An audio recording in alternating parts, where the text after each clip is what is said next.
I'm a buster. I'm a myth buster. Today I'm gonna do a video on mental health and addiction myths, common misconceptions, wives' tales, and secret urban legends about addiction and mental health. Today, this is gonna be using my story, myth busting edition. Myth busting edition. Today, this is using my story, myth busting edition. We all know that mental health and addiction are important issues, but unfortunately, there are a lot of myths and misconceptions out there that can make it difficult for people to get the help they need. In this video, we're gonna go do a deep dive into some of the most common myths and misconceptions about addiction and mental health. We're gonna bust them once and for all, from the idea that addiction is a choice to the belief that therapy is a waste of time, to the myth that mental health issues are a sign of weakness. We're gonna cover it all. So sit back, relax, and get ready to have your mind blown. Myth number one, addiction is a choice. One of the most persistent myths about addiction is that it's a choice. People assume that someone who becomes addicted to drugs or alcohol must have made a conscious decision to do so. But the reality is it's much more complex than that. Addiction is a disease that affects the brain's reward center, making it difficult for people to stop using even when they want to. It's not a choice, it's a medical condition. Even though you might feel like on the outside looking in, you say, it's a choice. You don't have to go to that drug dealer. You don't have to use that heroin. You don't have to drink that alcohol. You're making a choice. On the outside looking in, it's easy to say that until you're in that situation. Then you actually understand that it's a disease. It's a medical condition. Myth number two, mental health problems are rare.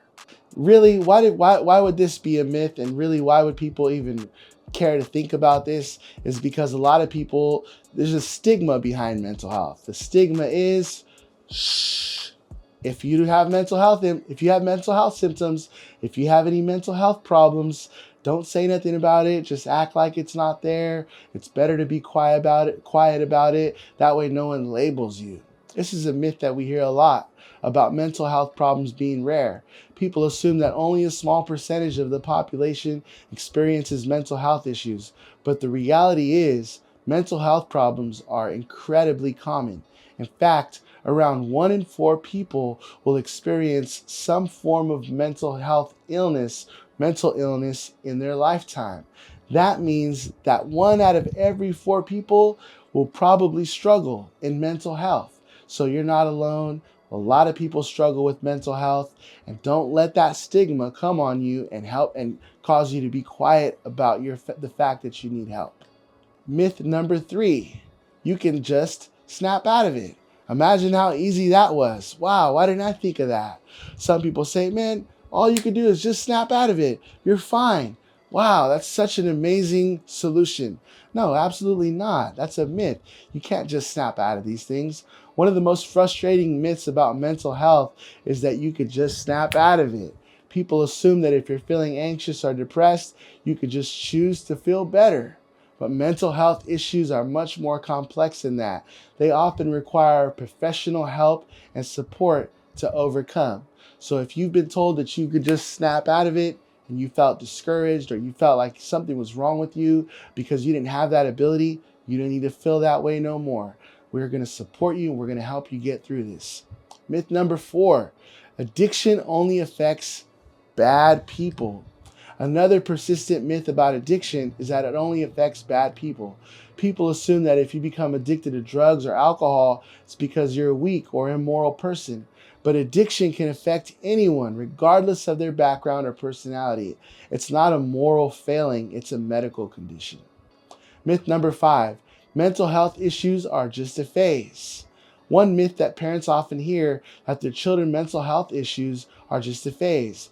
People assume that young people will grow out of it, their anxiety or depression, but the reality is mental health issues can have a long-lasting impact on people's lives, especially when they're not taken care of, especially when they're not dealt with or worked with. Early interventions and treatment are key to preventing long-term problems. Myth number 6, addiction is a moral failing. Another common myth about addiction is that it's a moral failing. People assume that if you become addicted to drugs or alcohol, it's because you lack the willpower or moral character.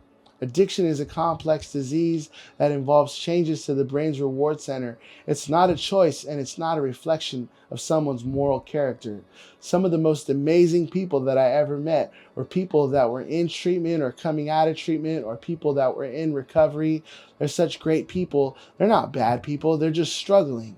If you look at everybody's life, you could find an area where each and every individual is struggling. So just because someone's struggling doesn't mean that they're a bad person. Many people with addiction struggle with feelings of shame and guilt, and this myth only serves to perpetuate those feelings. It's important to understand that addiction is a medical condition that requires treatment, not judgment. Myth number seven, therapy is a waste of time. Another common myth about mental health is that therapy is a waste of time. People assume that talking to a therapist won't really make a difference or that it's too expensive, but therapy could be incredibly effective. You could treat a wide range of mental health issues. It's important to find a therapist who you feel comfortable with and who has experience with treating specific issues that you're dealing with. Myth number 8, mental health issues only affect adults.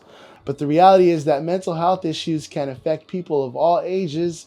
Early intervention is the key to preventing long-term problems. And if you need a list of interventions or a list of places you could go for therapy, there's going to be a link in the bio where you could find a list. Myth number 9, addiction treatment is always successful. Oh man, that's a serious myth. Many people say, well, I already went to treatment and it worked, so I'm good. Or all they need to do is go one time and everything's going to be fine. I wish that was the truth. But a lot of times there's many failures in addiction. Sometimes people try one time or 5 times or 10 times and they still are struggling. Just because you go to treatment doesn't guarantee success. One myth that we hear a lot is that addiction treatment is always successful. People assume if you go to rehab, you're going to automatically be cured of addiction. Loved ones say, well, after you go to rehab, you're going to come out, you're going to get a job, everything's going to be normal. I wish that was the case. But you're not automatically cured of addiction. You have to always constantly be working to stay good and to get clean and to maintain your sobriety. The reality is addiction is a chronic disease. Relapse is super common. That doesn't mean that treatment isn't effective or people shouldn't seek help, but it's important to understand that recovery is a process. It's not a one-time event. Myth number 10, mental health issues are a sign of weakness. Finally, one of the most harmful myths about mental health is that it's a sign of weakness. People assume that if you're struggling with anxiety or depression, you just need to toughen up. The reality is mental health issues are a medical condition just like any other illness. Seeking help is not a sign of weakness, it's a sign of strength. And I'm really glad that all of you have been a part of watching this video. I hope you found it informative and eye-opening. Remember, knowledge is power. The more we understand about addiction and mental health, the better we are equipped to support ourselves and those around us. If you enjoyed this video, don't forget to like it, subscribe, share this video with anyone you might know. And we're going to do a lot more myth-busting content, and we're going to answer a lot of your mental health and addiction questions. If you have any questions, let me know in the comments, and we'll see you in the next video.